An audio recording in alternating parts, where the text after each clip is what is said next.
తెలంగాణ రాకముందు కాంగ్రెస్ పాలించినటువంటి కాలంలో తెలంగాణలో సాగునీరు ఉండదు, తాగునీరు ఉండదు, కరెంటు ఉండదు, విత్తనాలు ఉండవు, ఎరువులు ఉండవు, గిట్టుబాటు ధర ఉండదు, గోడౌన్లు ఉండవు, రుణ సౌకర్యం ఉండదు.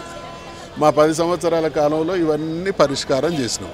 మళ్ళీ గతంలో 2014 ముందు కాంగ్రెస్ ఉన్నప్పుడు ఏ పరిస్థితుల్లో ఇవన్నీ వచ్చినాయి. ఈ రకంగా తెలంగాణకు ద్రోహం చేసినటువంటి ముఖ్యమంత్రి ఈ చర్చకు సవాల్ విసిరిండు. దాన్ని స్వీకరించి వస్తే ఈ వాస్తవాలన్నీ బయటకు వస్తాయి. కాబట్టి చర్చలో ఆయన నిజస్వరూపం, ఈ ప్రభుత్వ నిర్వాహకం బయటపడుతుంది. కాబట్టి ఫరారైండు. ఆయన ఫరారే.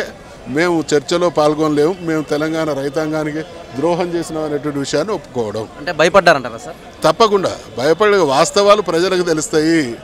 ఒక్క ఛాలెంజ్ ద్వారా తెలిసిన దానికంటే డిబేట్ ద్వారా వాళ్ళ నిజస్వరూపాన్ని ప్రజల ముందు ఆవిష్కరించబడుతుంది. కాబట్టి దానివల్ల వాళ్ళు చేసినటువంటి ద్రోహానికి శిక్ష కూడా వాళ్ళకు అనుభవించాల్సినటువంటి స్థితిలోకి నెట్టబడతారు. కాబట్టి ఇది తప్పించుకోవడం కోసం ఢిల్లీ పోయి. అంటే రేవంత్ రెడ్డి ఢిల్లీకి వెళ్ళాడు కానీ మంత్రులు అయితే ఎక్కడ ఉన్నారు కదా సార్? ఏ ఒక్క మంత్రి కూడా రాలేదు. మరి ఇక ముఖ్యమంత్రి ఫరారు అయినప్పుడు మంత్రులు వస్తారా?